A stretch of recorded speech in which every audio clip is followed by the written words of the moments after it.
top of his head. Come and listen to the words that he said. If you wasn't sure, well now you will know. This will be one of your favorite shows. Me, Morrgon McCollom. Morgan, a lot of people don't know you, but a lot of people do know you. Tell us about your history. You're getting into racing. You've been around racing a long time. Yeah, so I've been around racing my whole life. I grew up around it. My grandpa raced, my dad raced, my uncles raced, all of that. I was fortunate enough when I was about 18 to start working with Donnie Ray and the Crawford family. I was extremely fortunate on something like that to be able to go up and down the road with them and not just be a crew guy, but be a part of the family. I feel like I really feel as though I really feel as though I'm part of the family on that.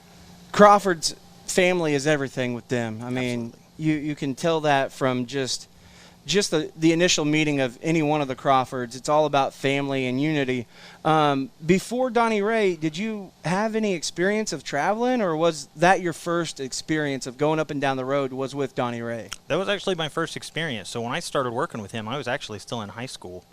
I started going on the road with him a little bit in probably April of 2008, and I didn't graduate until May, so there was a little bit of an overlap there. And then that summer we were running at the time, the SMRS Midget Tour. And how did you meet Donnie Ray? I mean, was it through school? Was it through friends? Through racing? How did that all come about? So I was a Donnie Ray fan growing up. I was a Donnie fan growing up, Big Donnie at Tulsa Speedway. And I got to know him a little bit and got to hang out with him a little bit at races here and there. I was at the Chili Bowl the year he ran for Keith Coons. Really got to talk to him a lot there. And then I actually just stopped in the shop after the Harley White accident. I knew him a little bit, knew I could stop in and ask questions. You know, everybody had their stories, what was true, what wasn't. So I was like, you know what, I'm just going to stop in, and if they're willing to talk to me about it, they will. And they were literally loading the car up to go to practice. It was a Tuesday night to come out here at Port City. Had a brand new Metric Cycles engine back when Brady first started doing engines. And Ray asked me if I wanted to get in the truck, and that's how it started. Really? So the first experience, you're going just to kind of talk to him about something, and then all of a sudden you're in the truck, and now you're part of the family up and down the road. What was it like working with not only Donnie Ray, but, man, Papa Ray? Donnie, what was that like? I mean, up and down the road, you've got to be learning and honing in on a lot of skills with legends, like guys that have been in this sport and have made a mark. Yeah, the amount of knowledge that you can get out of that. And if you willing to step back and just listen and watch and ask questions later, you can really, they're so simple and so delicate about how they do things that a lot of times you can answer your own question. You don't even have to ask it, because they can take something that's so difficult to understand and make it so simple if you'll just watch the way they do it. So it's just all just watching and learning. In what aspects now do you see yourself going, oh, man, I need to slow down and take a look at this? Do you find yourself going, man, this is so much easier, I'm making it difficult? Is that the type of sense that they had? Absolutely. You know, it starts to roll over into other parts of your life. Once you learn how they became successful at what they did and what they still do, and you learn how to be successful, then you can start taking that into other aspects of your life. And it just makes life so much easier. Now, traveling up and down the road, I mean, there's got to be some great stories along the way. I mean, you guys went, I know the last 3 races you won were indoor races at Amarillo, right? Yes. What are some of the more fonder memories on the road? Like, what are some funny stories that people like me who didn't get a chance to meet Donnie Ray may find funny, may find interesting? Is there any story that pops off the top of your head that you can tell everybody and share with us about Donnie Ray and just traveling with him? I think one of the funniest things is everybody knows Pawpaw's a big smoker, and Pawpaw smoked with the windows up going to Indiana. So it's 12 hours with the windows up and Pawpaw smoking. So I always think those are funny. I'm sure some people aren't going to laugh about that, but I always think that's funny. And as far as that Amarillo show goes, so that was the last 3 wins. That was the last race other than the shootout that we got to run, or I guess Chili Bowl too, if you want to count that. But that was the last race that we got to run in micros other than the shootout. We won all 3 races, and the funny thing is we actually drove up the wall at one point, literally right rear on the wall and left rear on the track, and The guy that we were racing for the lead on that point wasn't too happy. They threw a yellow because another car spun out, and that guy was going around the track gassing it up trying to find Donnie Ray. They throw a yellow, and Donnie Ray's right behind him the entire time. So he made about 3 laps looking for Donnie Ray, and he was right behind him the entire time because you could tell what was going to happen. Right. That's So pretty funny. It made the guy look like a clown, really. Yeah. Man, that's good. That was hilarious. That's good stuff. You guys won a lot of big races. We did. A lot of big accomplishments for such, I don't want to call it a young team, but I mean, in age-wise, you guys were young. I mean, and it was you and Donnie a lot of the times doing it. Yeah, it was always me and Donnie Ray, and then Donnie would show up at most of the races that he could. He works a full-time job and can't always take off. Pawpaw was always in the truck with us, and we had another friend of Pawpaw's from the fire department that would come with us. But yeah, I think that's how I was able to develop my success. The farther I was able to go with them, the more Pawpaw put responsibility on me to be able to get stuff done and more trust in me. And there were times at the shootout where I was doing engine changes at the shootout by myself, and it's one thing to do it in the shop; it's another thing to do it at a race. And right. With the crowd and everybody, the pressure kind of feeling on you, and that's the point where I really started to think, they believe in me now, and believing in people is probably the best thing you can do. Trusting somebody, believing in somebody is probably the best thing you can do for them. So you look now at the legacy that Donnie Ray left and the impact that he had not only on our community here in Tulsa, but kind of like a worldwide feel that this young guy from Tulsa left on the world. What's something that you take from your experiences with Donnie Ray that you tried to share the most with people? Is it his passion for racing? Is it his passion for helping others? What is something that Donnie Ray instilled in you that you try to carry on his legacy? Because again, we've said it before, you're like family to these folks. You're basically Morgan Crawford. Let's just say it. You're part of that group.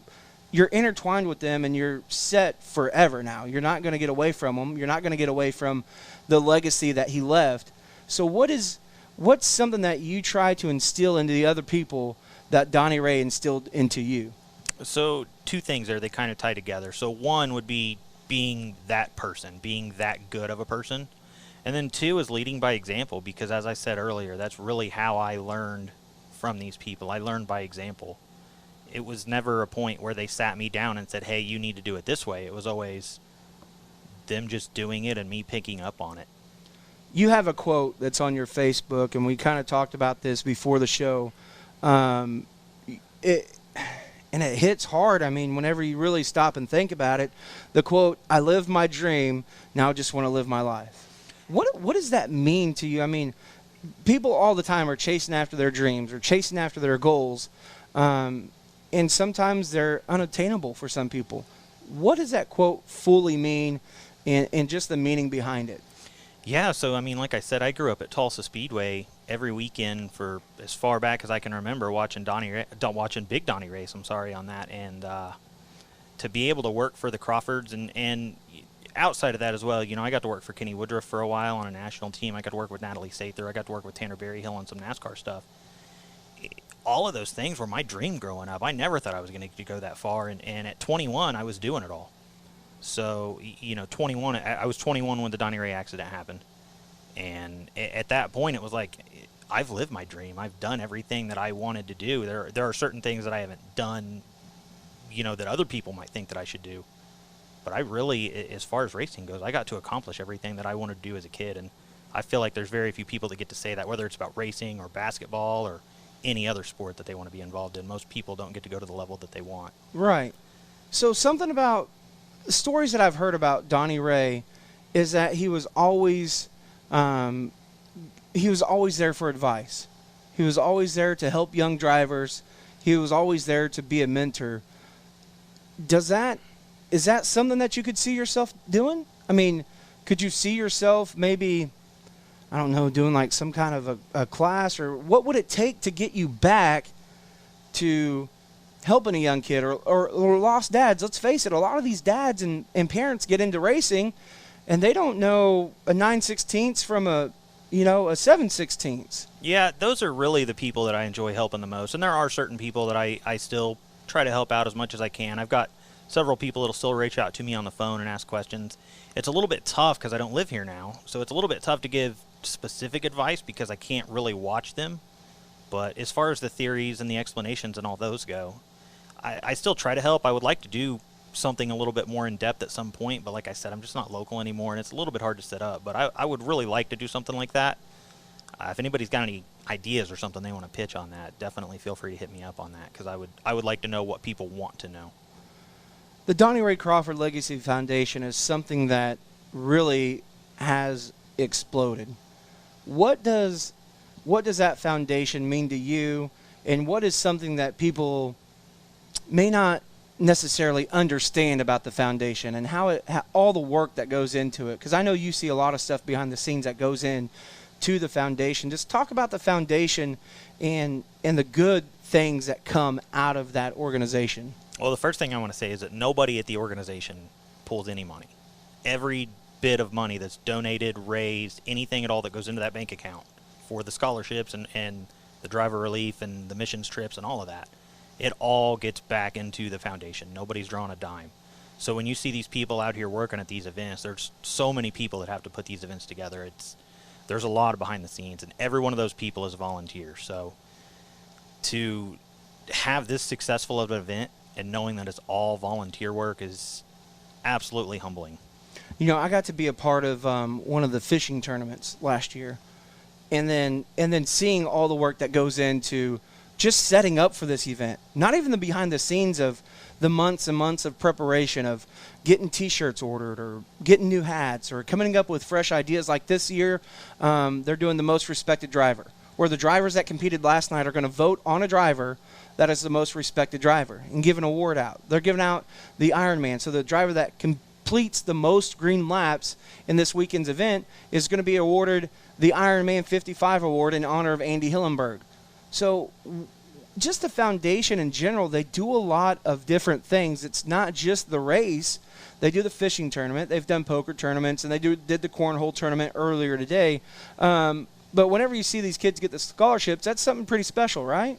Absolutely. I mean, it was kind of started out to be specific to racing kids as a scholarship, and it quickly transformed to being able to help so many more people out. You know, anybody's able to apply for the scholarship as long as they meet the criteria. One of the criteria is to put a story together of what you know about Donnie Ray, whether you knew him or not. There's obviously information that you can find online, and I think it's cool because people that are really close to Donnie Ray personally read those, and those, every one of those stories, every one of those applications has an impact on these people.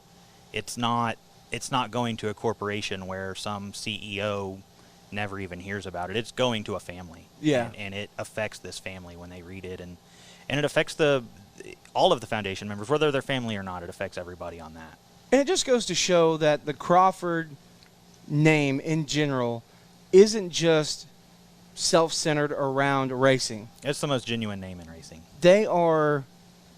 It's a genuine name worldwide, again, because like you said, kids that have no idea about racing are writing their essays and filling out the documentation and filling out the paperwork and keeping their GPAs up so that they can keep the scholarship. And they learn about the legacy of Donnie Ray that otherwise they would have never even known, and it helps the foundation grow, and that's, to me, is something very special. We say the Andy Hillenberg, the Ironman Award. Did you get a chance to work with Andy or any of the Hillenbergs at all? I mean, do you have any good stories there? Yeah, we have a lot of fun at the shop. I actually get to hang out with Drew and Hayden. I never got to work with Andy. I was way too young when he was racing, but when the boys got into racing, being in the Crawford or the Crawford family and the Crawford team, their cars came straight down to the shop, and Ray was working on them, and he was having me work on them with him, and overseeing everything as he would. And as it got beyond that, the cars went down to the Hillenberg shop, and I started going down there and getting to hang out, and they actually run the team out of Andy's Outlaw shop. So the shop is still in place, and it's still there, and it's full of a lot of old cars now. So cool to get to work on the micros every now and then, and we get to pull the old cars out and go for a little drive every now and then. So that's cool. We had a lot of fun down there. That's very cool.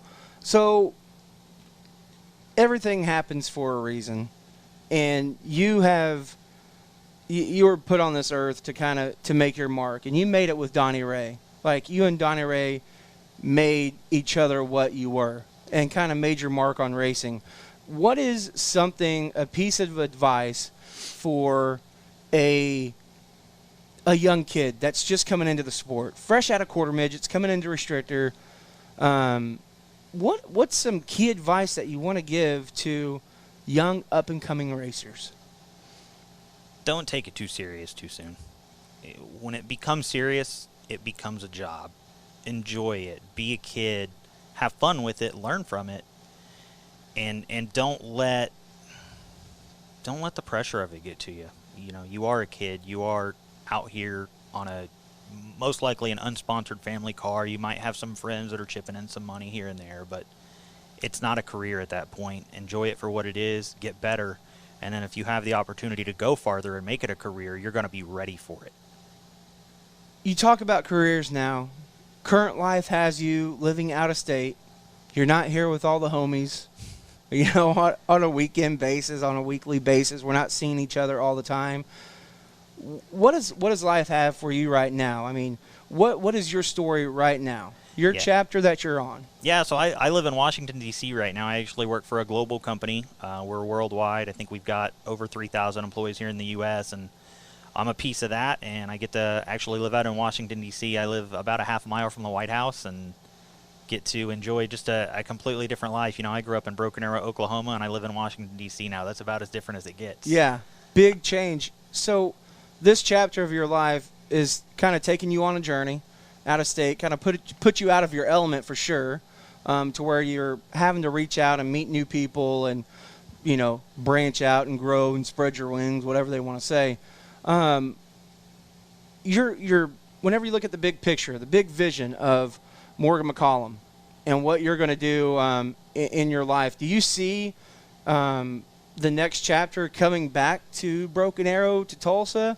Do you see yourself maybe branching out to another team? Do you see yourself – where do you see Morrgon McCollom going? Like, is the sky the limit for you? What's your goals and aspirations right now?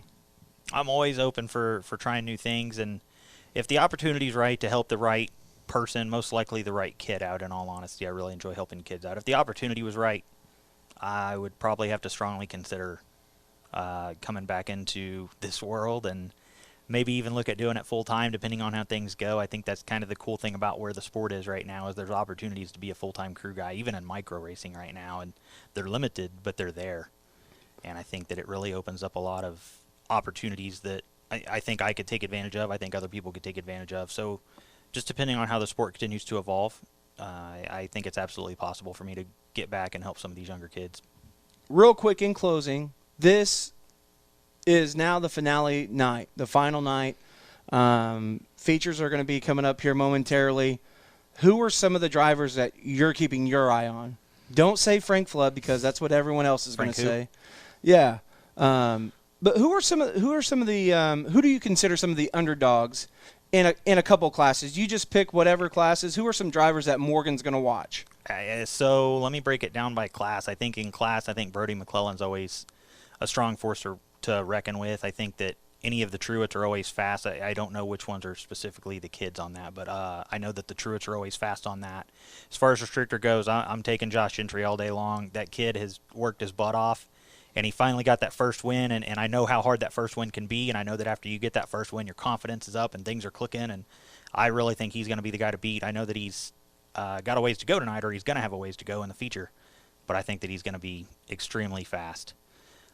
Going into, let's say, A-class, I think that Ryan Tim's going to be great. I would say outside of Frank Flood, he'll probably be the favorite. I think that the Robs, Pearson, I think they're all great. I think that the racing that the Robs are able to put on with somebody like Flood is absolutely amazing. I don't think people respect that as much as they should. It's nuts. I don't think they understand that. It's crazy. And you can never count Chris Andrews out. That guy, he knows how to get it done here. He knows how to get it done anywhere. Him and Justin work so well together on that car. Justin Blevins is owner and co-chief.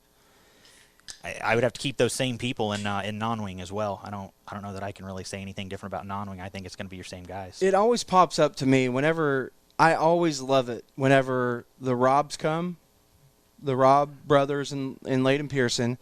I always get excited whenever I see Chris Andrews in a Blevins car. And then, of course, Frank. But I love it whenever those 4 guys are here because they challenge the 81 so much. And that's from A-Class, non-wing, and outlaw. Absolutely. I mean, across the board. I've got to agree with you in all those classes. Me personally, in the junior sprint division, I'm keeping my eye out on Aiden Parrish.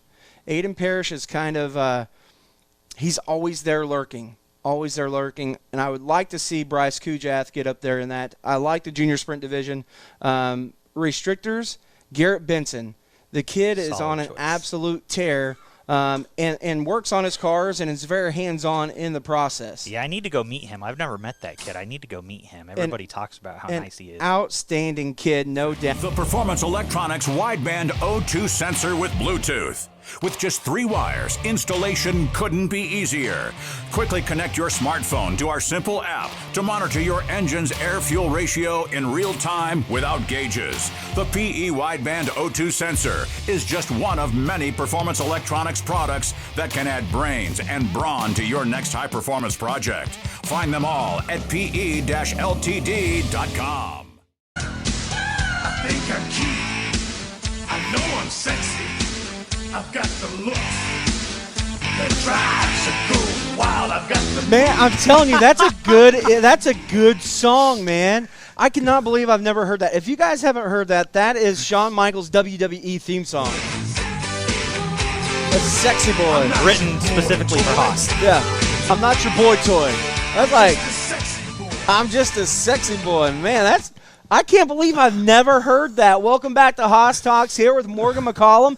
Morgan, dude, this has just been a great time, no doubt, man. It's fun to hear the stories and hear the just the things that, we don't get to hear every day. A lot of people don't feel comfortable either coming up and talking to you. They may have heard of you but don't really know your story. So it's good to get to sit down and actually talk to you about things. During the break there, we were kind of talking about some things that we wanted to discuss. And you brought up a good point. Women in racing. It's been for years, it's kind of the stigmatism of, the only reason why she's getting a ride is because she's a girl, or the only reason why she's being looked at by Toyota is because she's a girl. They don't think about the talent level that a lot of these girls have. And now I'm lucky enough here at Port City Raceway that I get to see some of the phenomenal driving from young, talented females. There's a list that we could probably just stick with micros, just right now, and you could probably pull out 5 to 10 names that are solid female racers. A couple of them that I want to talk about, and the first one is she's kind of older, but Delaney Jost, a phenomenal race car driver, and it doesn't matter if it's a weekly show or a big show. Delaney Jost has become a name that you have to realize is a contender. Delaney gets better with the more pressure you put on her. I mean, the bigger the race, the better she's going to perform. The very first 10,000 win show here, the Outlaw Nationals, I think it might have been 12,000 win that year even. She ran like 5th. Yeah.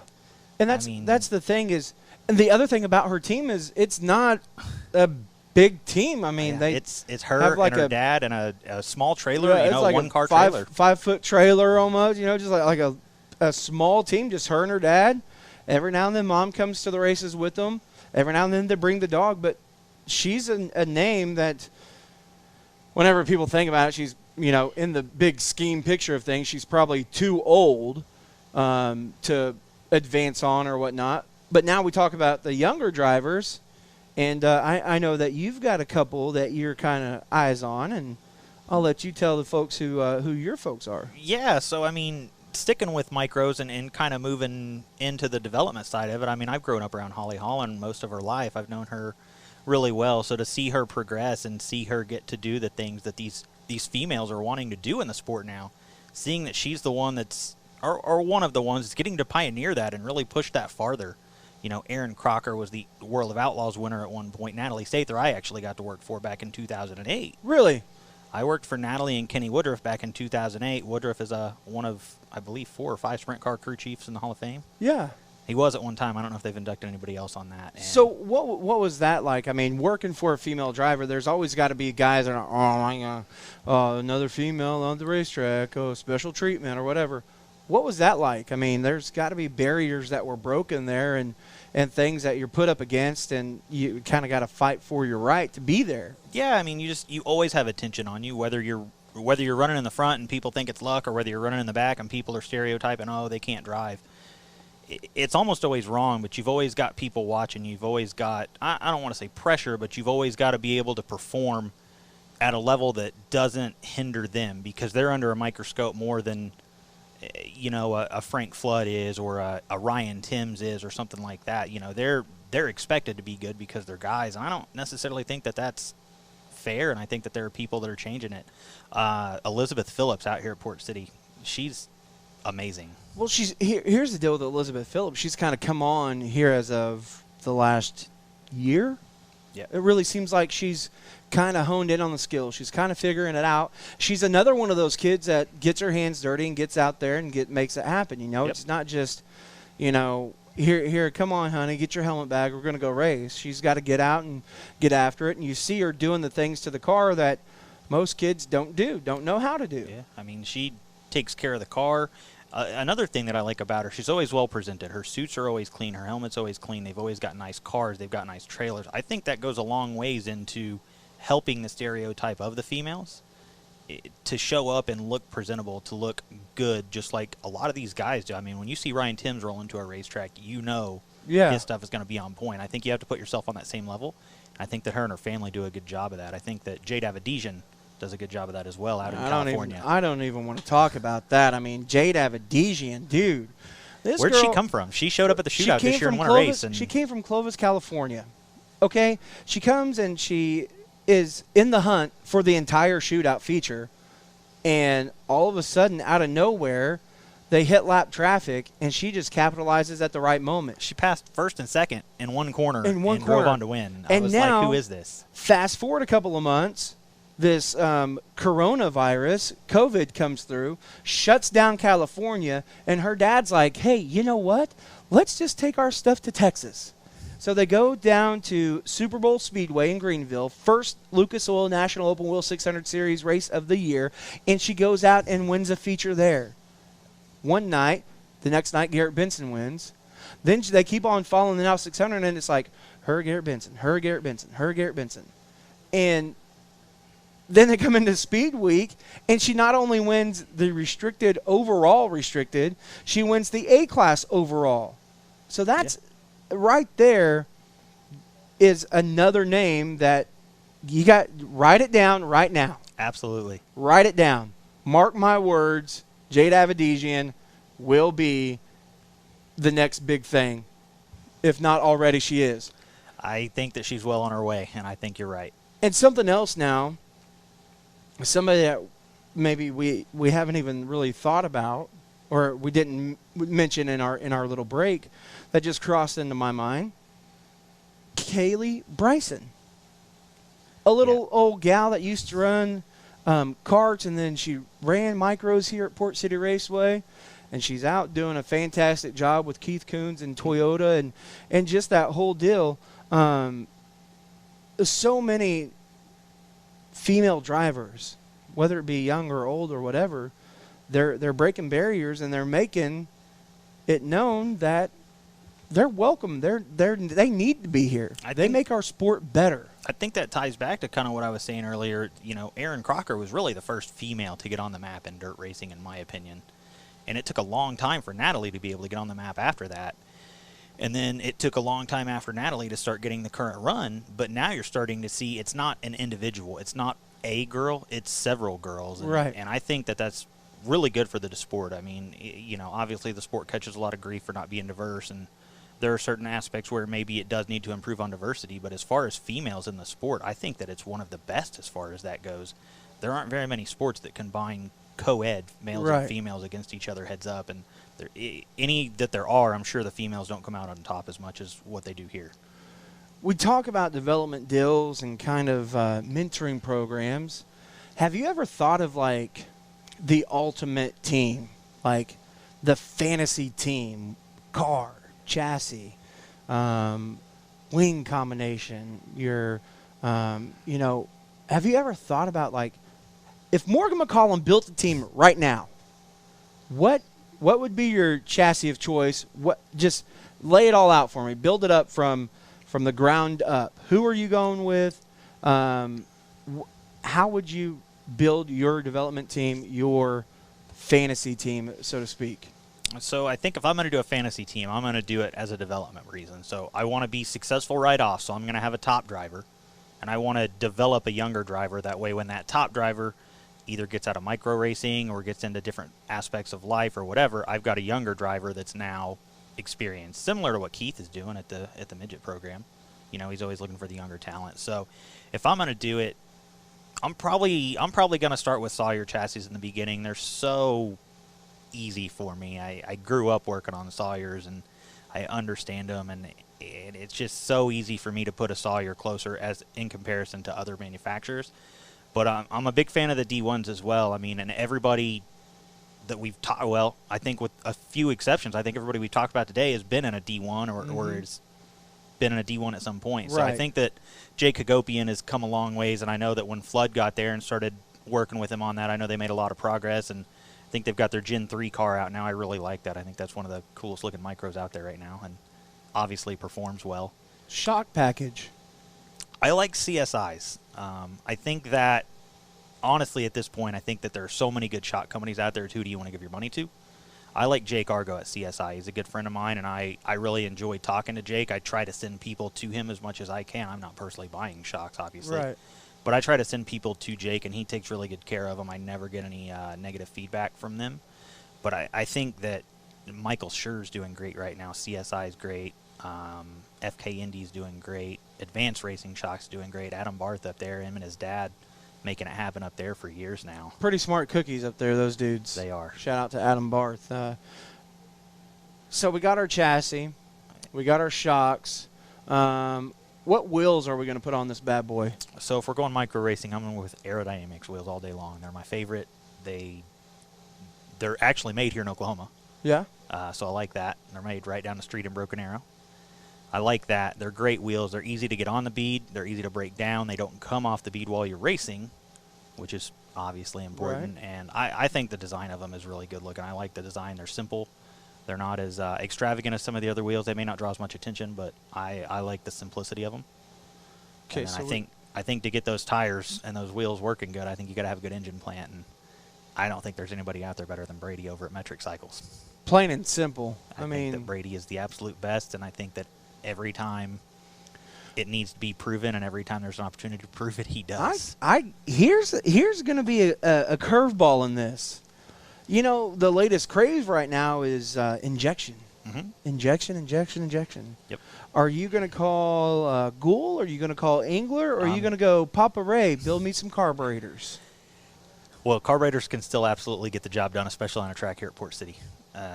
Port City, Oklahoma City, you can absolutely get it done on carburetors. The problem with them is they haven't made them in 15, 20 years now, so they're getting tougher to find, and when you do find them, they're already all worked with. So I'm probably at this point going to have to go with injection, and I'm calling Tim over at Engler. Okay. I don't think there's any other option on that, in my opinion. So we got a roller. We're just about ready to race. If we're going to throw wings on it, what kind of wings are we going to put on this bad boy? I like the Outlaw wings. I think that the design of those has been good. I know that the design and the fabrication of those has been great. I would like to see more of the bigger wing manufacturers get into micro racing. I feel like it's a little bit limited and it's a little bit regional. I know that the guys out in California use a completely different wing than what we use here in Oklahoma, which is different than what they use on the East Coast. I don't feel like that's the case in sprint cars, so I'd like to see a little bit more unity out of the wings, honestly, but I'm sticking with Outlaws. So let's go even one step further. We need to tear this car back down. We need to get it powder coated. We're in Tulsa. A lot of great powder coat companies. My show is sponsored by one. Yeah. You don't have to pick that one. They're not going to drop my sponsorship if we don't pick that one. Shout out Esom. Yeah, shout out Esom. But who's going to powder coat? What are we going to do? A wrap? Or are we going to do what are we going to do on this car? We're doing hand lettered vinyl, Brad Best all day long. Yes. hand-lettered vinyl. He can make cut vinyl look like it. I hate the guy because he makes it look so easy. He's so good at what he does. I mean, man. I'm a vinyl guy. I know vinyl. Like I can halfway work with vinyl. Brad Best is insane. Pretty boy Brad Best. His simplicity Babyface of his Brad design Best, whatever I is- called him at Caney. Hot his dog, simplicity and his application is great, man. I mean, it's because he's working with vinyl, and a lot of guys are working with the wrap materials now, and Yes. he makes it look just as good, and that's hard to do. No bubbles, no wrinkles, no peeling, nothing. He's extremely good.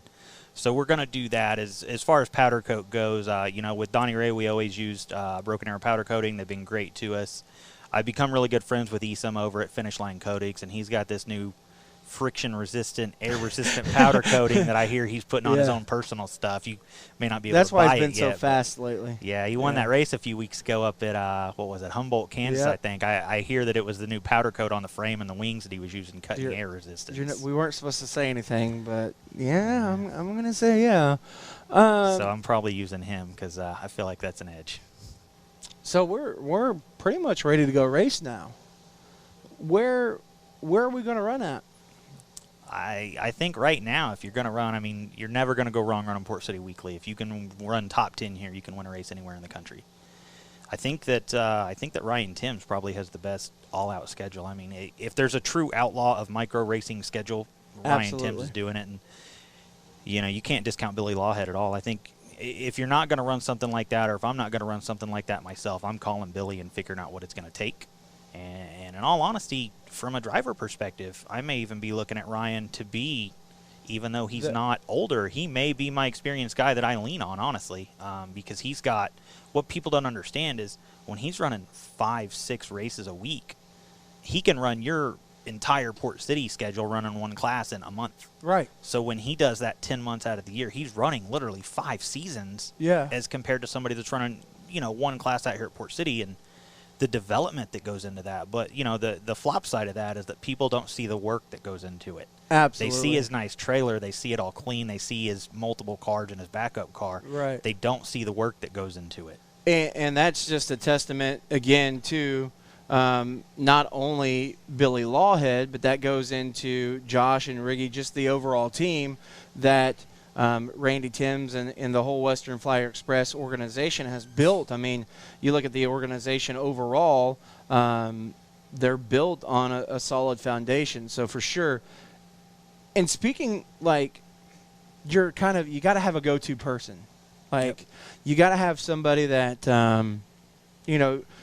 for you it may be Papa Ray, or I don't know. But do you have that person outside of Papa Ray? Do you have a person that you're like, oh, man, this just doesn't make sense. This bar, I need to call. Who am I calling? Pick up the phone. I need to call and get some help. So Ray's always my go-to anytime I have a dumb question that I don't want to share with anybody. He's always a good person to call. Outside of that, Gary Taylor. I know Gary Taylor didn't have a lot of micro experience. He's only got maybe half a dozen races in a micro, but he understands But anytime the he's in a concepts. micro, he gets it. Yeah, he understands concepts and theories more than most people, and he can make it simple. He can break it down, and he won his second micro race, which was, by the way, a driller. Yeah. So Gary Taylor is one of those guys that has experience in a lot of different forms of racing. Yep. He has a lot of experience in different chassis, and I mean, heck, he lives up in Indy now, and he was working for a rally team at Andretti, right? Yeah. He's still with Andretti. They shut the rally team down, but he's still working for Andretti on some kind of a sports car team right now. Jared Andretti's actually doing the driving, which he started in sprint cars, USAC. Yeah. Jared's actually doing some type of road course racing now in those cars. I'm not exactly sure on the details. And see, Gary's a guy that's knowledgeable. He's kind of like a racing history buff too. So if I was on Who Wants to Be a Millionaire and I got a racing history question, Gary Taylor would probably be my phone a friend. Yeah, for sure. Yeah, I think that's part of the friendship that we have too. Is we're both into that. I mean, we're both looking to start or build our collection of vintage shirts. Throwbacks are cool, but vintage is better. Yeah. The actual Lloyd K. Stevens Ofixco shirts that are floating around. Yeah. The Hillenberg shirts that are still floating around. the throwbacks that Donnie Ray did back in 2009 of the Ray Crawford throwback shirt. We need to Yes. revamp that. Actually, I'm gonna propose that. We need to revamp. There we go. So again, throwback shirts and everything else. It just leads it back into family because we get friends through racing, and everything leads back into just the racing community as a whole. We may have nights where we're like, man, you ran me over, blah, blah, blah, blah, blah, or dude, you threw a dirty slider. Blah, blah, That blah, blah. happens. But at the end of the day, we all still come together for a common goal of, putting on phenomenal racing and whatever. And it's all back to family. And whenever I think about family back into the Crawfords again, I think about these up-and-coming boys. Man, two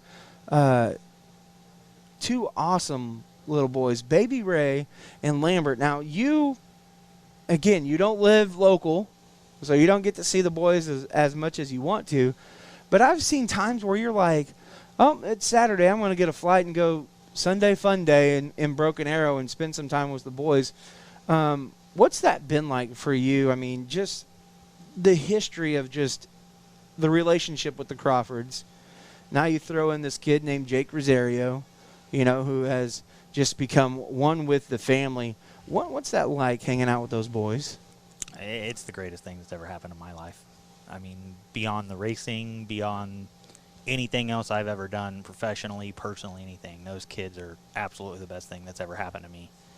And it all ties back to the whole story, the history with Donnie Ray, the history with the family. Nobody's going to be able to understand how that ties together for me, but being able to see everything come together in two little humans, as I like to call them, my nephews.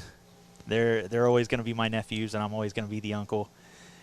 It hurts to answer your question about not being able to be here. When I moved 2 years ago, almost to the day 2 years ago, Baby Ray was 6 months old, and Lambert was not even born. He's turning 6 months old next month. So I've actually only got to be around Lambert just a couple of times, but just anytime I get the chance to hold one of them or make one of them laugh. I mean, I don't know if you were out there last night. I was rolling around in the gravel with Baby Ray down there. And just if he was laughing, I didn't care what anybody else thought. It's so cool to be able to get to be around them. And fortunately, I'm so close with Jake and Chassie that I can FaceTime them pretty regularly, and get to keep up with them and get to see them grow. And the friendship that's been there with Chassie for so long. There's certain things that obviously the two of us have gone through in life, and I'm going to throw Harley White in the mix as well. I can't believe I've left her out until this point. There's certain things, the three of us, that have gone through that. I don't know if it's because of the age group or the relationships that we had with Donnie Ray and each other through all of this. Really, we have to be the support system for each other a lot of times. And shout out to Jake, man. Jake has been absolutely amazing for Chassie and to Chassie and to their kids and to anybody that needs help. But through his actions, to me as well. Jake's been absolutely amazing to keep me grounded a lot of times. And depending on the situation, sometimes I'm walking through Walmart and I see something and I lose it. I got to get out and I got to go home and I got to be by myself. And Jake's been one of the people that I can call on that. And there's no judgment. There's no agenda for him. He doesn't need to get a story. A lot of people want to help you out so that they can tell people they helped you out. And that's not how he is at all.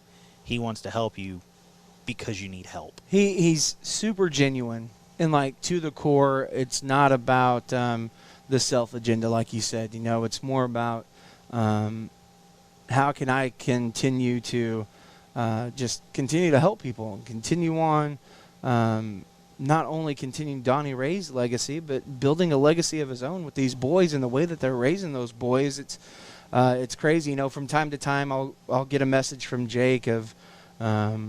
Hey, we were rewatching the broadcast, and Baby Ray heard you singing, and he stopped immediately and sends a picture of him where, man, Baby Ray was just going nuts last night, so we turned the races on, and he was watching, and he heard your voice, and he stopped and looked up, and it's just the things that they share whenever you think people don't notice. A lot of times we go through life, and you don't think anyone notices how hard you're really trying, and there's people like Jake and Chassie that are like, hey, dude, you're doing awesome. Thumbs up.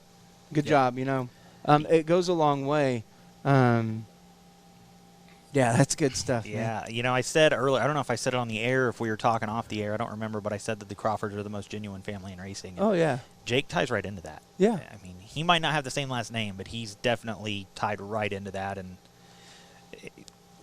I've been around him a lot longer than he has, and I've known them for longer, but, it's crazy to see how close they've become over the times. And Jake's inspiring to me. Even with my friendship with them, to try to make it better all the time, because friendships are a two-way street. You've always got to be trying to make sure that they maintain. You can't take them for granted on that. Absolutely. Man, what else? What else are we gonna chat about? You got anything else? Man, I want to spin it on you. Spin it on me. I want to spin it on you, man. Spin it on Haas. I mean, you've had podcasts going for several times now. I go all the way back to your As the Wrench Turn days. Oh man, yeah. That was several years ago that you were doing those. Hey, speaking of that, Foley came up last weekend. I heard that on the broadcast. He's going to be here tonight too. Is he really? He's coming back to help me out with the finale here. I might have to hang out here in Bob's Turn 5 and just watch it on Flow. The broadcast is amazing. Yeah.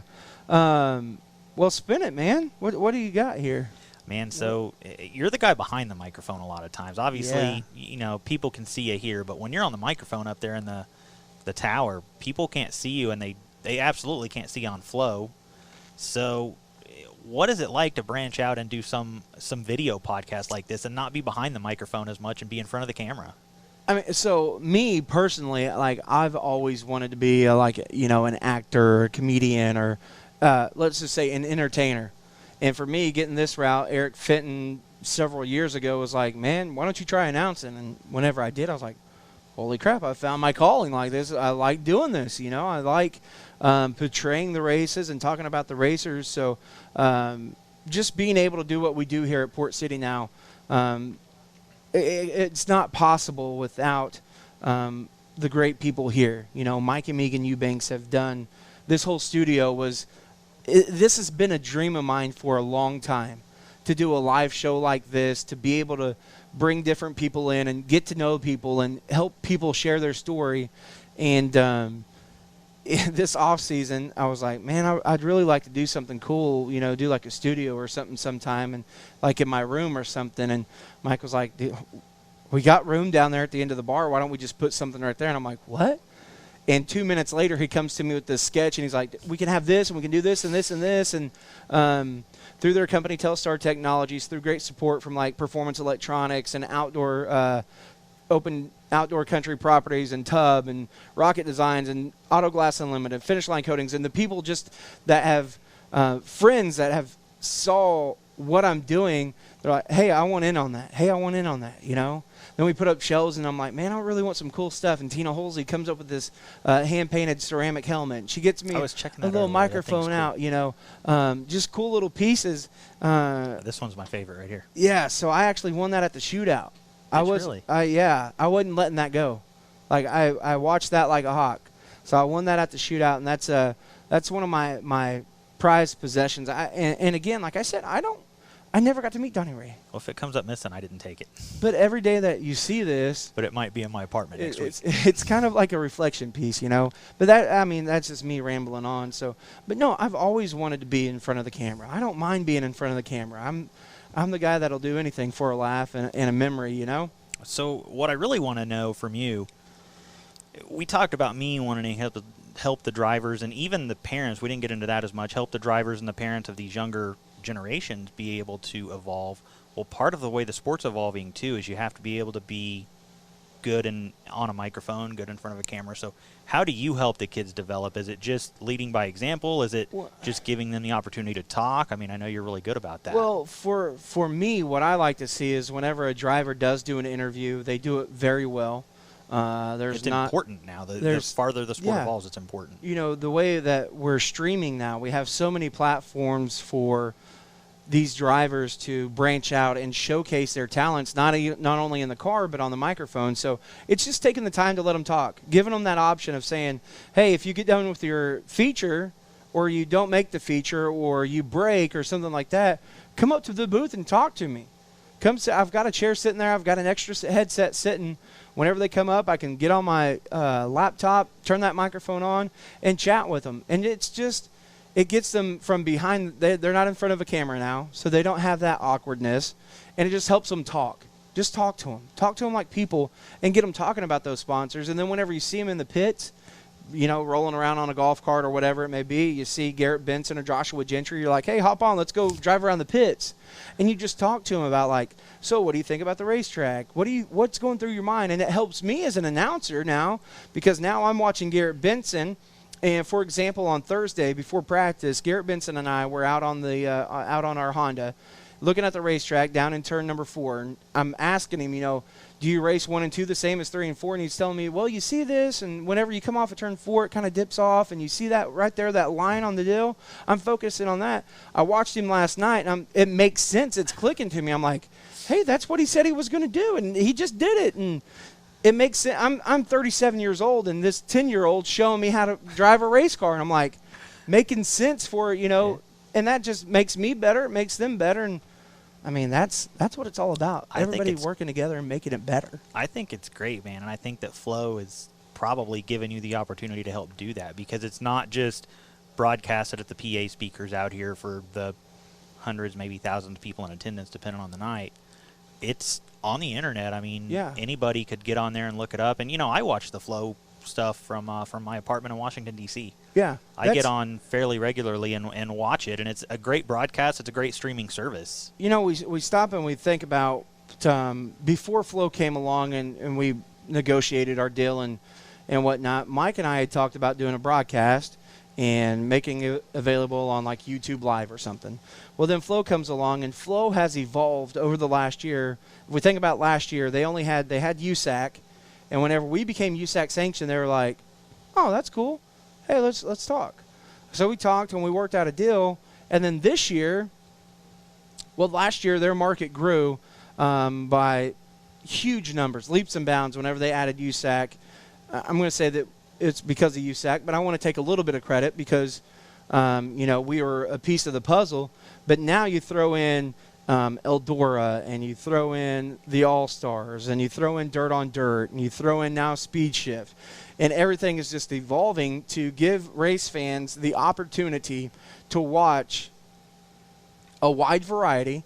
And on nights they may flip over and watch ours. They may only watch it for 2 or 3 minutes, but that's 2 or 3 minutes that they heard my voice and saw my drivers. And I call them my drivers. These are my dudes. These are my guys.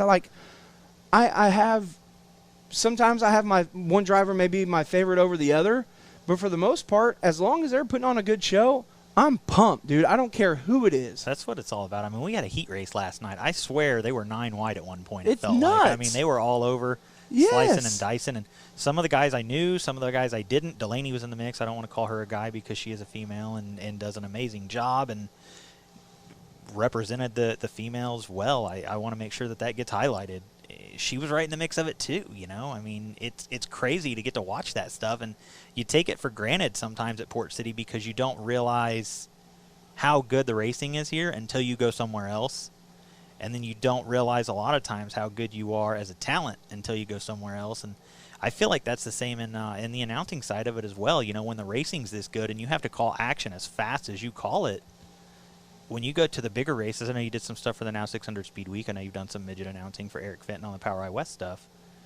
Does it make it easier? Does it make it where you're more relaxed and you feel confident because of the speed of the announcing out here? Oh, yeah.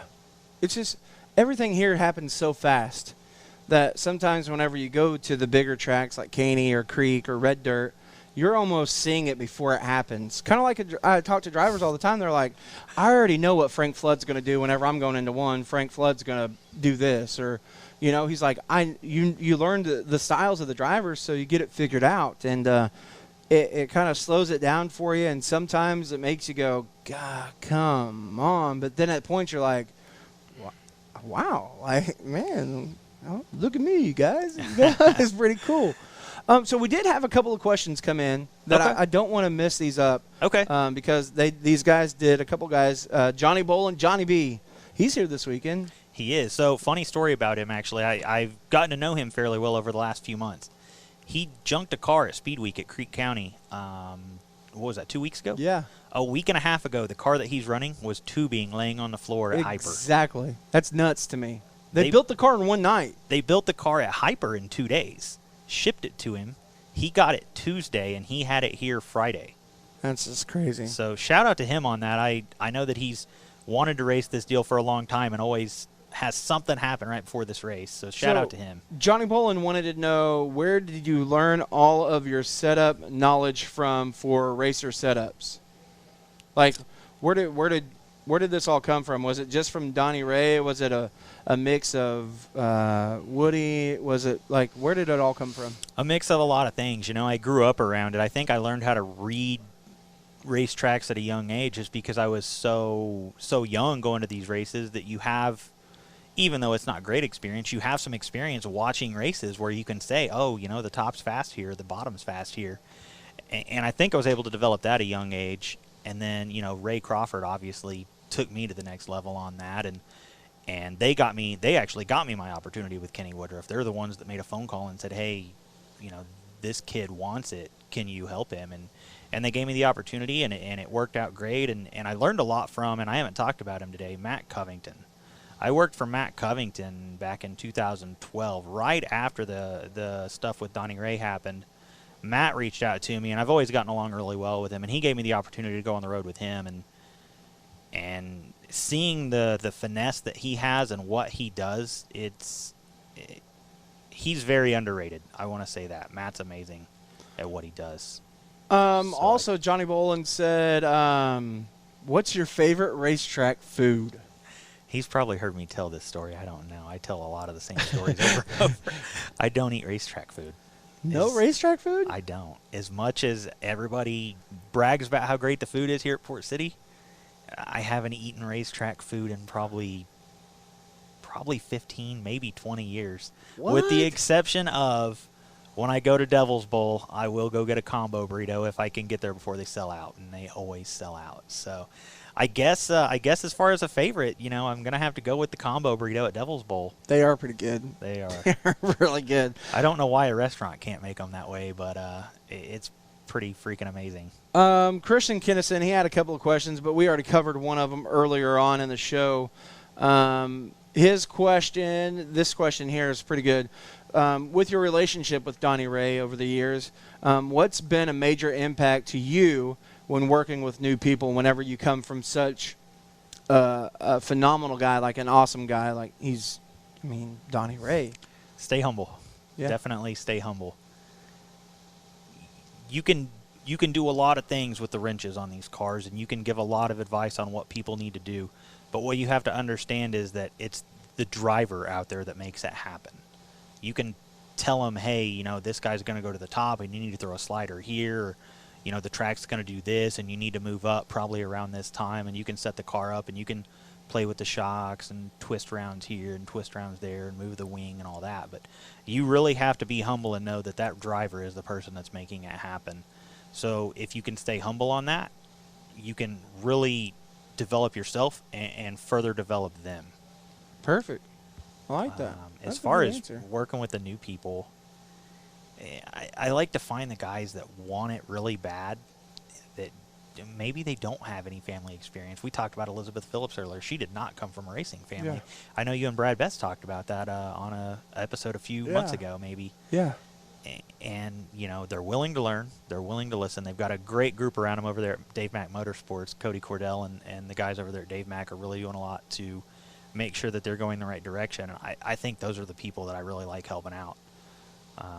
You know, the people that came from the racing families already have some of these relationships and the help.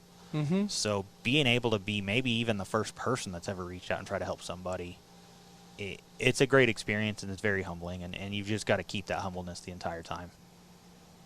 Anything else, man?